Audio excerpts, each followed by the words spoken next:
Transportasi laut antar pulau.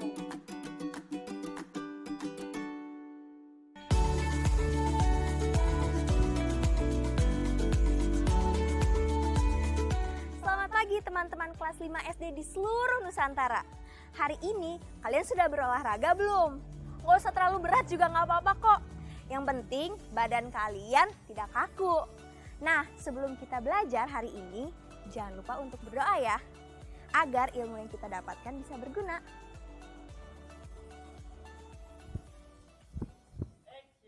Teman-teman kelas 5, kalian pernah menyeberang dari satu pulau ke pulau lain kah? Kalau kalian pernah, kalian menggunakan alat transportasi apa sih untuk menyeberang pulau? Hari ini kita akan belajar tentang transportasi laut antar pulau yang sangat penting bagi sebagian besar masyarakat Indonesia. Karena apa, hayo?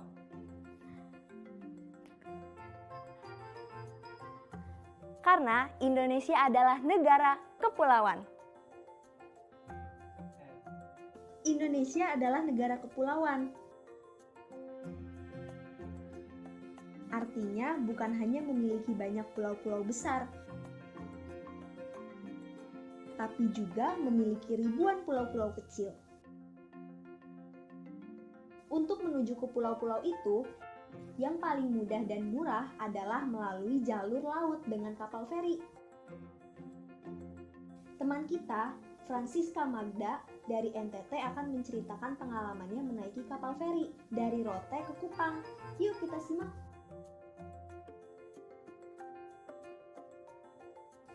Halo teman-teman kelas 5, aku Francisca Magda dari Rote. Seminggu sekali, aku menaiki kapal feri untuk menemani papa mengantar barang dagangan ke Kupang. Untuk menjamin keamanan penumpang, kapal feri harus memenuhi standar keamanan yang sudah ditentukan. Sebagai alat transportasi umum, feri tidak hanya mengangkut penumpang, tapi juga barang. Jumlah penumpangnya antara 50 sampai 300 orang, tergantung besarnya kapal. Kapal feri adalah alat transportasi yang cukup terjangkau. Dan kami bisa membawa barang-barang dagangan kami dengan mudah. Itulah mengapa kapal feri sangat penting bagi kami yang tinggal di kepulauan. Kata baruku. Selat. Selat adalah laut di antara pulau-pulau. Laut lepas. Laut lepas adalah tengah lautan yang jauh dari daratan.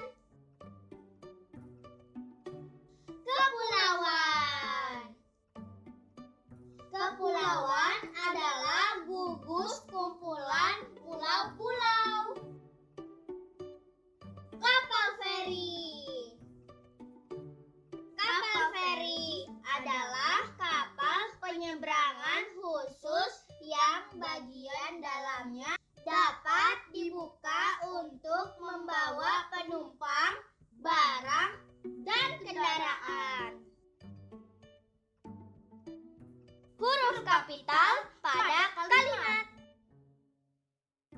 Sekarang kamu akan mempelajari penggunaan huruf kapital atau huruf besar pada sebuah kalimat.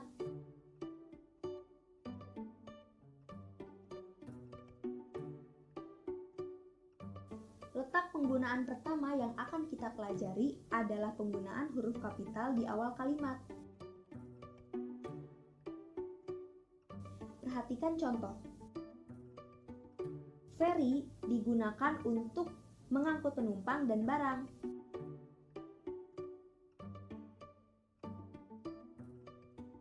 Nah, pada kalimat ini, huruf mana yang seharusnya kapital?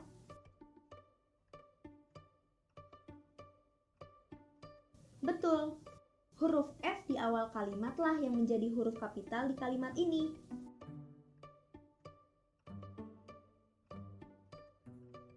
Berikutnya, penggunaan huruf kapital juga digunakan pada penulisan nama, nama orang, nama tempat, dan nama jalan.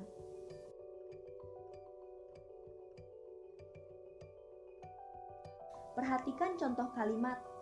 Aku berkenalan dengan Ruli saat naik kapal feri dari Labuan Bajo ke Pulau Komodo.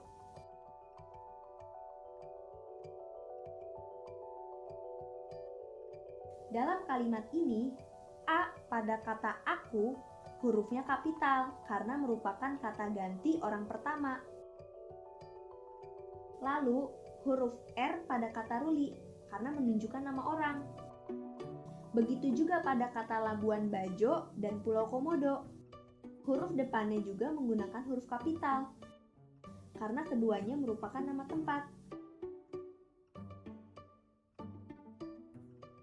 Letak penggunaan huruf kapital yang terakhir adalah pada huruf pertama nama bangsa, suku bangsa, dan bahasa.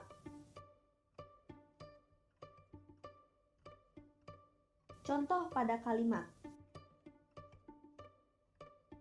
Aku bangga sebagai warga Indonesia, negeri yang memiliki ribuan pulau dari Sabang sampai Merauke, dari Miangas hingga Rotendao. Perhatikan huruf yang berkedip. A pada aku hurufnya kapital karena kata pertama. I pada Indonesia juga kapital karena menunjukkan nama negara atau bangsa. Lalu S pada Sabang dan M pada Merauke yang menunjukkan nama tempat. Sedangkan M pada Miangas dan R dan N pada Rotendao menggunakan huruf kapital di awal karena merupakan nama suku bangsa. Apakah tempat tinggalmu dekat dengan laut? Atau kamu pernah bepergian ke pantai dan mengamati lingkungan di sekitarnya? Kalau iya, tulislah tentang alat transportasi laut di daerahmu dan apa akibatnya jika tidak ada alat transportasi itu di sana.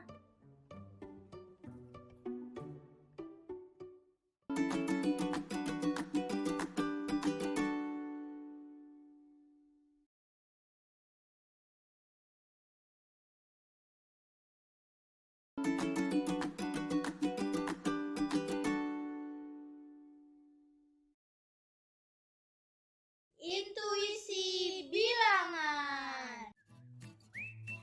Masih pada semangat kan belajarnya? Harus dong. Nah, biar kita tambah semangat, kita akan menghitung kemungkinan angka-angka yang tidak terlihat dari kubus berikut. Nah, seperti pada episode sebelumnya, kita akan menemukan kemungkinan-kemungkinan angka-angka yang tidak terlihat ini.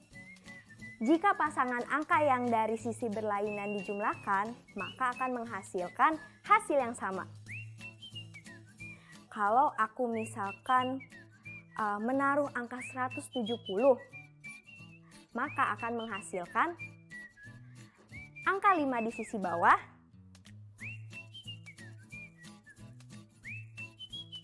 angka 38 di sisi belakang,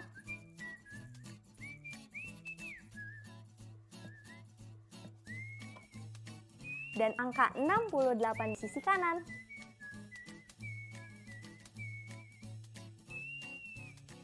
Bagaimana? Apakah jawaban kalian benar? Sebenarnya untuk hal ini jawaban kalian tidak harus sama kok dengan jawabanku. Tetapi ingat ya, angkanya jangan minus. Lihat, Yuda sedang sibuk dengan rencana pembuatan mobil mainan.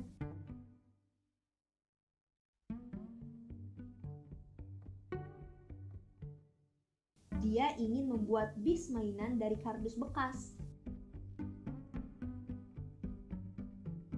Kalian bisa lihat, sisi kiri dan kanan bus memiliki ukuran dan bentuk sisi yang sama, yaitu persegi panjang.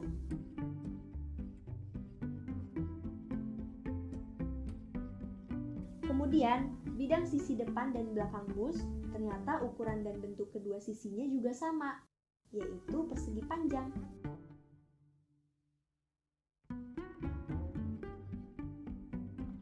Selanjutnya, bidang sisi atas sisi bawah bus yang ukuran dan bentuknya juga sama, yaitu persegi panjang.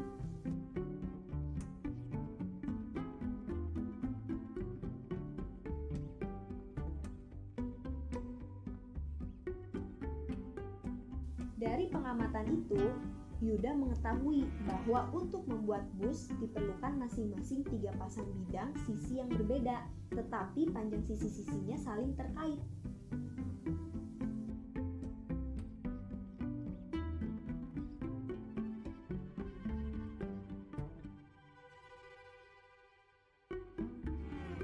Ayo berlatih. Nah teman-teman, sekarang di hadapan Yuda sudah ada 2 jaring-jaring balok. Coba perhatikan. Dari 2 jaring-jaring balok ini, mana ya yang sekiranya bisa membentuk mainan bus?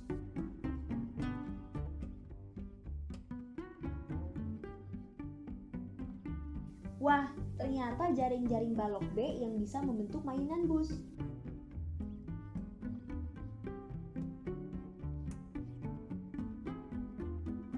Ayo menemukan. Setelah kita membantu Yuda, sekarang saatnya kita menemukan hal yang serupa di sekitar kita. Coba kalian perhatikan lingkungan di sekitar kalian. Apakah kalian pernah menjumpai atau melihat alat transportasi yang menyerupai balok? Kalau ada, coba tuliskan di buku kalian 3 alat transportasi yang menyerupai balok dan berikan perkiraan berapa orang yang bisa naik ke dalamnya. Proyek kreatif minggu ini. Sekarang saatnya teman-teman melanjutkan proyek kreatif minggu ini. Masih ingat? Proyek kreatif minggu ini adalah membuat miniatur alat transportasi bersama keluarga yang mengandung unsur balok dan kubus. Tahapan yang pertama adalah buka rencana proyek yang sudah kamu tulis kemarin. Kemudian, kita periksa dan cocokkan kelengkapan bahan dan peralatan yang dibutuhkan untuk membuat miniatur kendaraan. Masukkan dalam tabel berikut, tuliskan bahan yang dibutuhkan, serta jumlah dan bentuknya. Misalnya, seperti ketika Yuda membuat miniatur bus, maka ia membutuhkan 2 potongan kardus sisi atas dan bawah berbentuk persegi panjang, dan seterusnya. Teman-teman pun bisa menggambarkan jaring-jaring dari miniatur kendaraan yang akan kalian buat. Selamat berkreasi! Refleksi. Akhirnya pembelajaran hari ini selesai juga. Tapi sebelum kita mengakhirinya, yuk kita mengulang pembelajaran hari ini sebagai refleksi. Apakah kalian masih ingat apa itu selat?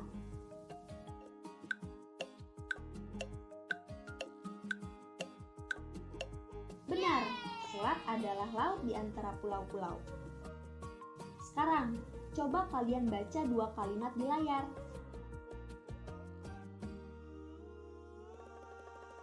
Manakah yang seharusnya berhuruf kapital? Benar. Inilah jawabannya.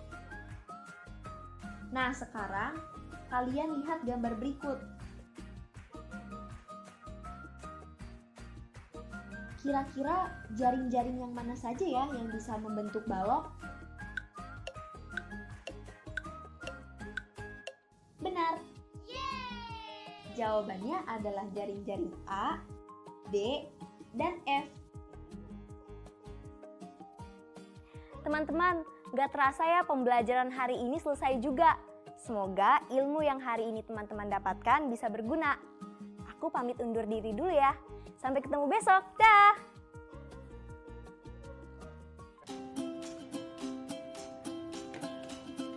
Selamat pagi teman-teman kelas 5 di seluruh Nusantara. Di beberapa daerah sekarang sudah terjadi pergantian cuaca. Nah, kalau stamina kita rendah, kita akan mudah terserang penyakit. Salah satu cara untuk mempertahankan stamina kita dengan cara menggerakkan badan setiap hari. Apakah kalian sudah melakukannya hari ini? Nah, sebelum kita melakukan aktivitas hari ini, alangkah baiknya kita berdoa dulu supaya aktivitas hari ini bisa berguna.